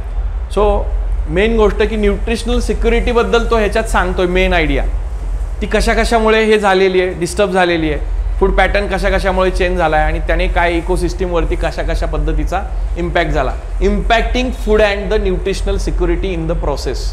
Further the intensive monoculture agriculture practices can perpetuate food and nutritional security problem by degrading the quality of land, water, food derived through them. येथे लक्षात? त्याला एकदम सरेंडर होऊ नका, त्याला क्वेश्चनिंग करा, पॅसेजची क्वेश्चनिंग करा तुम्ही. ओके, तर तुम्हाला डील करता. अदरवाईज तुम्ही प्रेशर खाली त्याच्या गेला की तो तुमच्या हावी होणार आहे आणि सायकोलॉजिकली तुम्हाला उभं राहता येणार नाही याच्यातून. ओके, पुढच्या प्रश्नाकडे जाऊ. सगळे सहमत आहात का आपण काढलेलं उत्तराशी? ओके, जमेल बघा, काही टेन्शन घेऊ नका. याच पद्धतीने आपल्याला डील करावं लागेल. प्रत्येक गोष्टी समजून घ्याव्या लागतील काय आहे UPSCची थॉट प्रोसेस प्रॉपरली. 33 बघा, स्ट्रॉंग आणि एक्स्ट्रीम स्टेटमेंट कुठे दिसतात का ते बघा.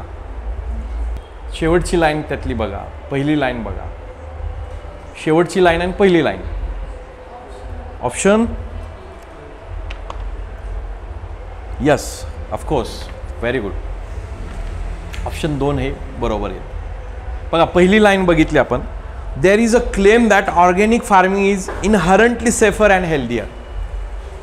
पहिलं स्टेटमेंट आपण बघितलं. असा लोक सांगतात की ऑर्गॅनिक फार्मिंग, बघा त्याचा स्टँड, ऑथर आपल्याशी बोलतोय. लोक असं सांगतात की काय ऑर्गॅनिक फार्मिंग ही सेफ आहे आणि काय आहे हेल्दी आहे. आता ह्या सांगण्यावरनं काहीतरी उलटाच तो स्टँड घेणार की नाही हे लक्षात येतं. मग तोच सांगायचा प्रयत्न करतोय. याचा अर्थ ऑर्गॅनिक फार्मिंग खराबच आहे असं तो बोलतोय का? हे एक्स्ट्रीम गोष्ट सांगतोय का? जे की पहिला ह्याचा organic farming is inherently unsafe for both farmer and consumers. लक्षात येते? म्हणजे आपल्याला असं क्रॉस व्हेरीफाय करायचं की हे तर सांगितलंच नाही, तो सांगतोय की डोळं झाकून ऑर्गॅनिक फार्मिंग करणं हे चुकीचं आहे. त्याच्यावर काय करा, रिसर्च करा आणि त्या गोष्टीवरती रेग्युलेशन आणा, असं त्याचं म्हणणं आहे. शेवटच्या लाईनमध्ये तो सांगतो. म्हणून मग खाली तो काय सांगतोय की फार्मर आणि consumer need to be educated about eco friendly food. हे ॲझम्पशन आपल्याला त्या सगळ्या गोष्टीला पुष्टी देणारं ठरू शकतं. कारण माहिती नाही आहे धतूर, आता मी जे तुम्हाला सांगितलं धोत्र्याचं फूल हे चांगलं असतं किंवा नाही, बरोबर आहे. ते जास्त प्रमाणात वापरलं डायरेक्ट नर्वस सिस्टीमवरती त्याचा इम्पॅक्ट होतोय, बरोबर आहे. हे कुणाला माहिती नाही आहे, जे वापरणाऱ्याला माहिती नाही आणि कंझ्युम करणाऱ्याला माहीत नाही. सो त्याच्याबद्दल काय करायचं आहे, एज्युकेट करायला पाहिजे की जे सगळ्यांनी तुम्ही सांगितलेलं उत्तर आहे. सो या पद्धतीने आपल्याला जायचे. ज्या गोष्टी त्यात सांगितल्या नाही किंवा एक्स्ट्रीम आहेत ते आपल्याला काय करायचे, रिजेक्ट करायचे, निगेट करायचे. ओके, समजतंय? पुढच्या प्रश्नाकडे जाऊयात.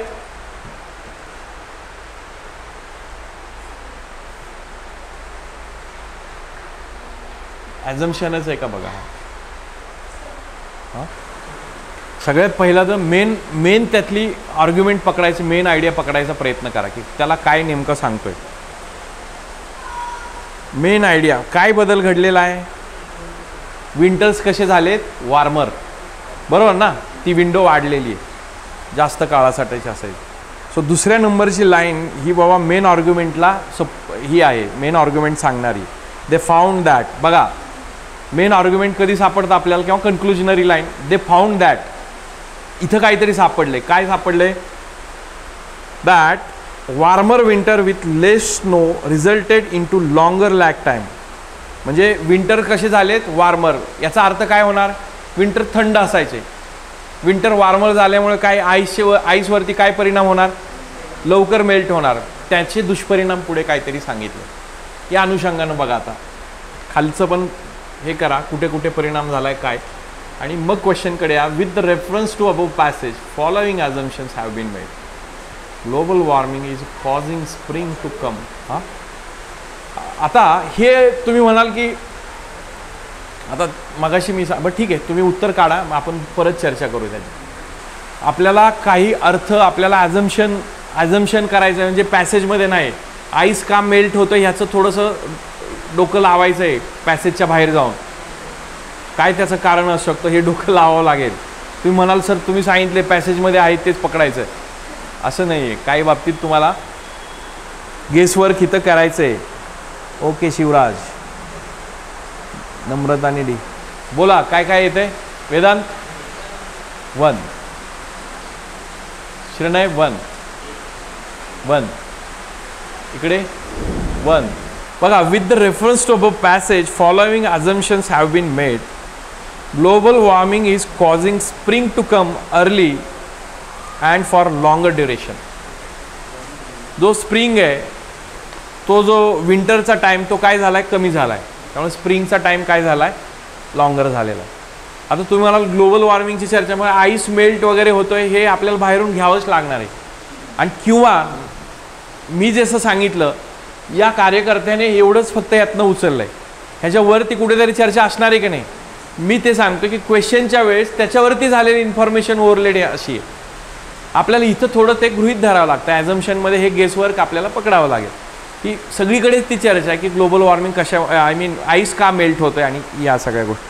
आपण हे बघूयात, दुसरं प्रॉपरली वाचू आणि दुसरं का निगेट केलं तुम्ही दोघांनी तिघांनी सांगायचं. Early spring and longer period of spring is not good for the bird population.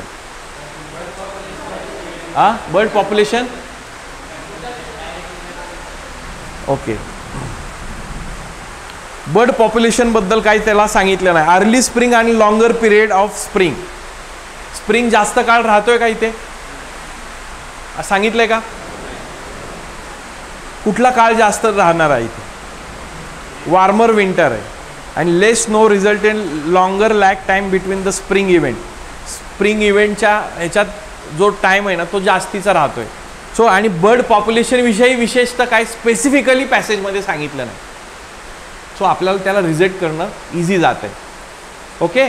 So our answer for this question and what is UPSC has given, option A is the answer for this question. बऱ्याचदा answer मार्कच केलं नाही. Online student लक्षात येते ना? Right. चला पुढच्या प्रश्नाकडे जाऊयात. आहे ना डोक्यात बसतंय, प्रोसेस शिकत जात आहे ना, आपल्याला ह्याला वेळ घालावा लागणार आहे. आणि जे आत्ताची परीक्षा देणार आहे ना त्यांनी या पद्धतीने एक्सरसाइज करायचं आहे. वेळ जाऊ द्या. बघा हे मार्क्स 100% मार्क्स देणारी घटक आहे. मार्क्स मिळणार आहे तुम्हाला ह्याच्यात. फक्त ही प्रोसेस फॉलो करा प्रॉपरली. हां हां हां दुसरा काय रिजेक्ट करतोय आता याच्यामध्ये? हा जो स्प्रिंग आहे, longer period of spring is not good for bird population. या कन्क्लुजन किंवा या ठोकताळ्यापर्यंत जाता येईल का? हां हा पण कशाच्या आधारावर करणार? पॅसेजमध्ये काय सांगितलंय का? असं पॅसेजमध्ये थोडी तरी एक हिंट दिली आहे का? समजा अझम्पशन आपण, मी तेच म्हणतो की अझम्पशन करायचं आहे पण हवेतल्या हवेत नाही करायचं. त्याला कशाचा तरी आधार पाहिजे. हा आधार पॅसेजमध्ये कुठे असेल तर मला दाखवा. मग आपण त्या दृष्टीने आपण त्याला करेक्ट करायचं नाही करायचं ठरवू शकतो. येत आहे ना मला काय म्हणायचं लक्षात? सो त्याला काहीतरी आपल्याला स्टँडर्ड आधार पाहिजे तिथे. ओके. ॲझम्पशन आहे का? हे आहे. चला सोडून टाकू. 24चा आपला सगळ्या गोष्टी होऊन जाते. ठीक आहे का? आपण पुढचा टॉपिक शिकायचा आहे ॲझम्पशनचं. बास का इथपर्यंत? तर हा प्रश्न घेऊयात. चलो सोडवा. 2-3 दिवस जरी लागले तरी पण प्रॉपर तुम्हाला शिकता येईल बघा या मेथडमधून. वेगवेगळ्या देशांचा उल्लेख आहे का? पुअर कंट्रीजचा उल्लेख आहे का? मेन गोष्ट कशाची आहे? मेन आयडिया ती एक सांगा.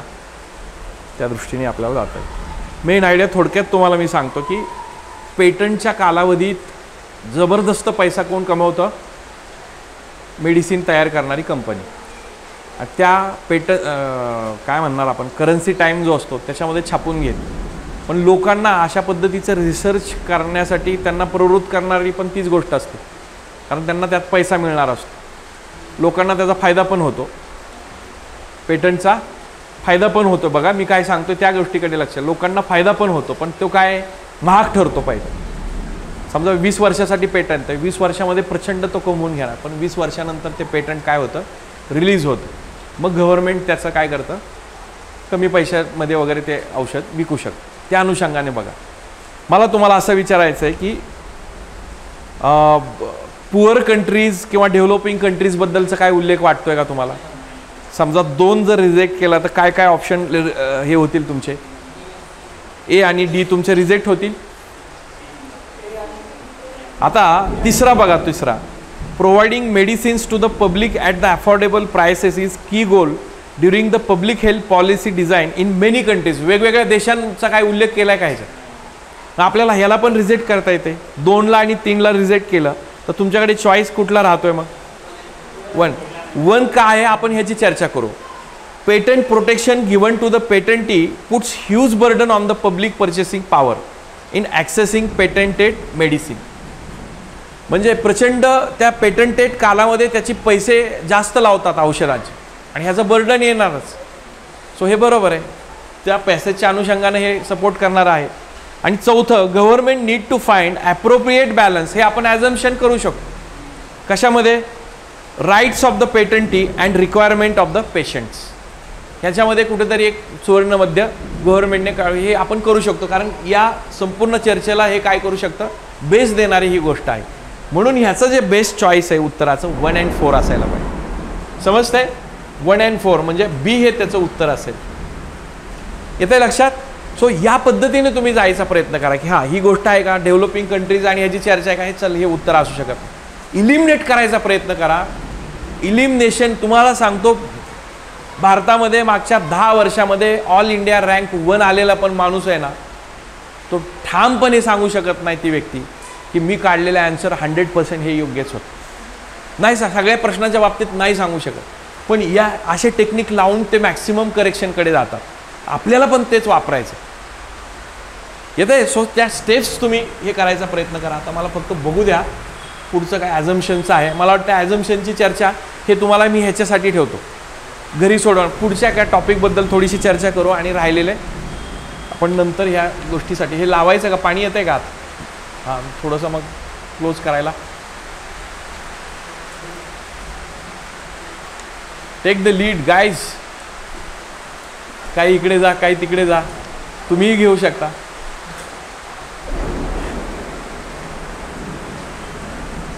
बरं, ॲझम्पशनचं मी मुद्दा क्लिअर केला आहे. ॲझम्पशनची एक थोडी तरी आउटलाईन तुमच्या लक्षात आली, काय काय गोष्टी बघितल्या काय नाही. आता बघा, प्रत्येक प्रश्नामध्ये ॲझम्पशनचा क्वेश्चन असेल तर मेन आयडियाला आपल्याला पकडायचे, नंतर प्रश्न नेमका काय तो बघायचा, आणि प्रत्येक ऑप्शनला हे जे चर्चा केलेले प्रश्न आपण बघायचे. मेन कन्क्लुजनला सपोर्ट करणारा आहे का हे, बरोबर आहे, आणि पॅसेजमध्ये ह्याची चर्चा आहे का, लेखकाच्या व्ह्यू पॉईंटला तो सपोर्ट करतो का हे बघायचं, आणि निगेट करून ॲन्सर काढायचा प्रयत्न करायचा. सो ॲझम्पशनची मला वाटतं की पुरेशी चर्चा झाली. तुमच्या बाजूने UPSCचे पॅसेज तुम्हाला घ्यायचे पुढच्या राहिलेल्या दिवसामध्ये. जे कोणी आता लेटेस्ट एक्झाम देणार असेल आणि ज्यांना वेळ आहे अशा लोकांनी आत्ताच आपला टॉपिक चालू आहे तर आत्ताच ह्याच्यावर तुम्ही काम करा. तुम्ही काय करणं अपेक्षित आहे, वेळ लागू द्या, एका पॅसेजला 15 मिनटं जाऊ द्या, काही फरक पडत नाही, पण तुमचे जे काही ब्लॉक्स आहेत जे तुम्हाला चुकीच्या डायरेक्शनने घेऊन जातात ते निघणं गरजेचं आहे.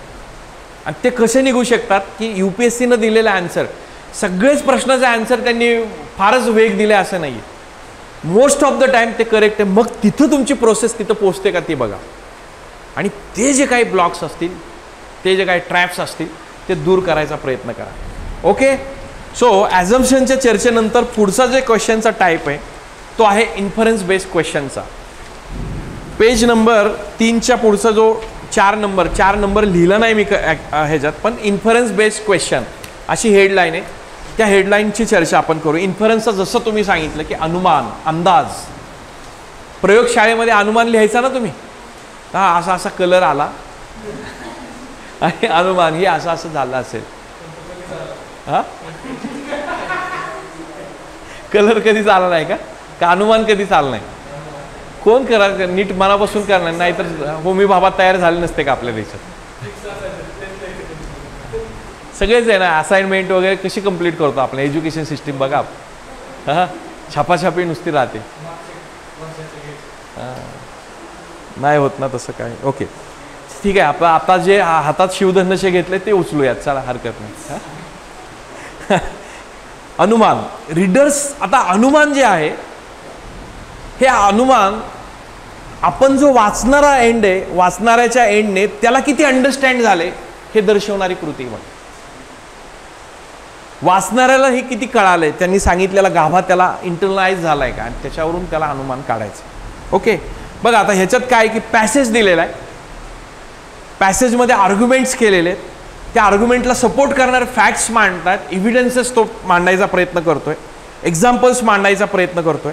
आणि हे सगळे जो पॅसेज आहे, हा पॅसेज वाचताना जो रीडर आहे त्या रीडरला अंडरस्टँडिंग झाले का त्या फ्रेमवर्कमध्ये, ऑथरचा जो पॅसेजची जी फ्रेम आहे त्या फ्रेमवर्कमध्ये त्या रीडर्सला ते अंडरस्टँड झालंय का. आणि याच्यामध्ये गेसवर्क बिलकुल चालत नाही बघा. अनलाईक काय ॲझम्पशनमध्ये गेसवर्कला गेसवर्कला एक सूट होती पॅसेजच्या फ्रेमवर्कमध्ये, इथं गेसवर्क नाही आहे. लक्षात येते, अनुमानच्या बाबतीत गेसवर्क अलाउड नाही, पण ॲझम्पशनच्या इथं गेसवर्क होता. So inference should be based on the evidences. Inference हा एव्हिडन्सेसवरती बेस्ड असायला हवा, ज्या फॅक्ट्स सांगितलेल्या आहेत पॅसेजमध्ये त्याच्यावरती आधारित असायला हवा. मग सोपं आहे आपल्याला शोधणं. ओके, सो त्या दृष्टिकोनातून आपल्याला बघायचं. आता कधी कधी काय होतं की कन्क्लुजनचं कन्फ्युजन झालं होतं. कन्क्लुजन काय असतं क्वेश्चनमध्ये किंवा पॅसेजमध्ये दिलेलं कन्क्लुजन बेस्ड क्वेश्चन्समध्ये, कन्क्लुजन हे आर्ग्युमेंट जे केलेले असतात त्या आर्ग्युमेंटला एक ते आर्ग्युमेंट सपोर्ट करणारे असतात कन्क्लुजनला, बरोबर आहे. कन्क्लुजनला सपोर्ट करणारे. समजा आता गणेशचं उदाहरण घेतलं, आता दुसरं कोणाच तरी घेऊ. गणेश म्हणेल मला का पकडले तुम्ही एवढ्या वेळ झाला. पण दुसरं एखादं उदाहरण घेतलं की या वर्षीचा कन्क्लुजन काढला IMDने की या वर्षीचा पाऊस सरासरीपेक्षा जास्त आहे, बरोबर. हे कन्क्लुजन त्यांचं असेल. तर याला सपोर्ट करणारे काय त्यांच्याकडे असेल की यावेळेसचं जे काही सदर्न ऑसिलेशनच्या तिथं घडलेल्या गोष्टी किंवा त्यांना मिळाल्या रिडिंग्स, त्यांना मिळाले हे एक्झाम्पलच्या स्वरूपात ते मांडायचं त्यांना हे करतील किंवा हे अशा गोष्टी आहेत म्हणून आम्ही हे काय करतो, कन्क्लुजन काढतो. सो कन्क्लुजन बेसिकली काय असतं की ते आर्ग्युमेंटने सपोर्ट केलेलं असतं, फॅक्ट्सने सपोर्ट केलेलं असतं. नाहीतर येतो एखादा साहेब IMD मधला आणि यावेळेस तुफान पाऊस आहे बघा, सुट्टी नाही, पावसात गोंधळ, असं तो सांगू शकत नाही. का तर त्याला फॅक्ट्स सांगावे लागतात, एक्झाम्पल्स सांगावे लागतात, एव्हिडन्सेस सांगावे लागतात. कन्क्लुजन या स्वरूपाचं असतं. ओके.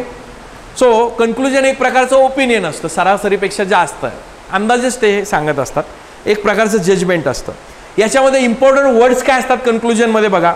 जसं मागच्या ह्याच्यात आपण डॅटने जोडलेला शब्द बघितला, देअरफोरने हे पुढचं कन्क्लुजन आहे असं समजायचं. मॅक्सिमम टाइम्स तसं असतं. कन्क्लूड दॅट असा शब्द असेल पॅसेजमध्ये, हे कन्क्लुजन सांगणारी लाईन असेल. धस,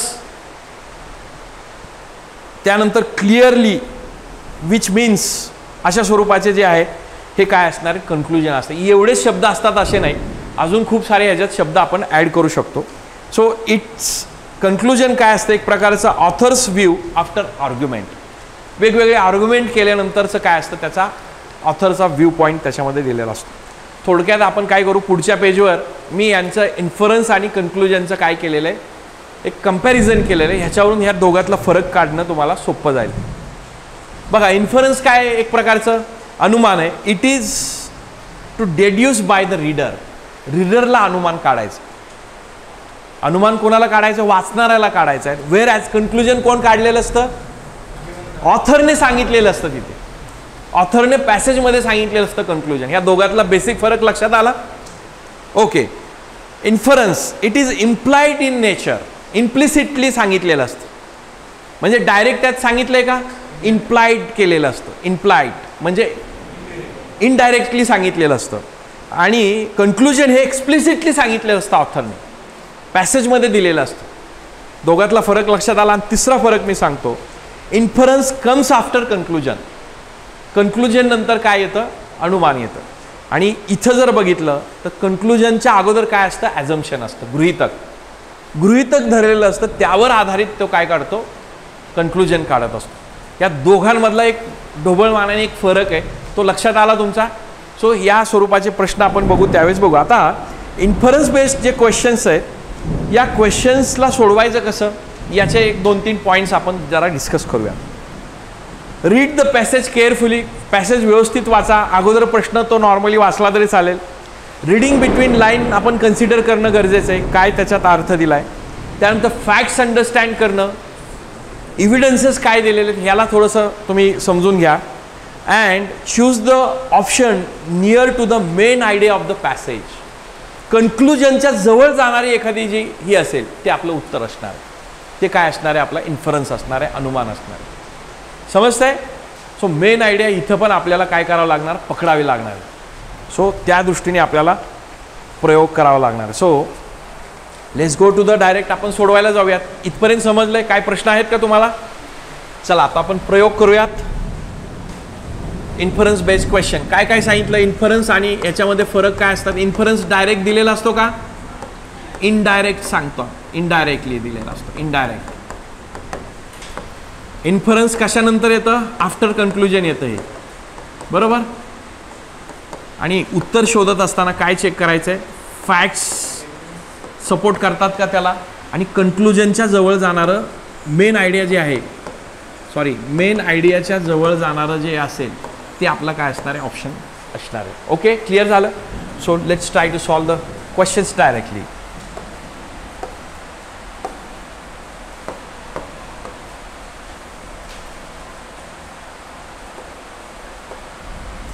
चला सोडवा. बघा व्हायस वर्सा आहे का, कशामुळे काय घडतं ते बघा. पहिलं वाक्य बघा, मेन आयडिया वाटते का? Good corporate governance structure encourages company to provide accountability and कळ. बेस काय? हां ओके. इंटरनॅशनल कॅपिटल मार्केटमुळं कॉर्पोरेट गव्हर्नन्स चांगलं राहतं का? कॉर्पोरेट गव्हर्नन्समुळे इंटरनॅशनल मार्केटचा फायदा होतो असा विचार करा. बघा आता कोणत्या गोष्टीमुळे कोणती गोष्ट घडते हे सांगा जरा. कोणत्या गोष्टीमुळे कोणती गोष्ट घडते असा विचार बघ, प्रश्न विचार. सीच्या बाबतीत काय बोलतोय की इंटरनॅशनल कॅपिटल मार्केट्समुळं कॉर्पोरेट गव्हर्नन्स चांगला होतो असं सांगितलंय का? उलट सांगितलंय ना.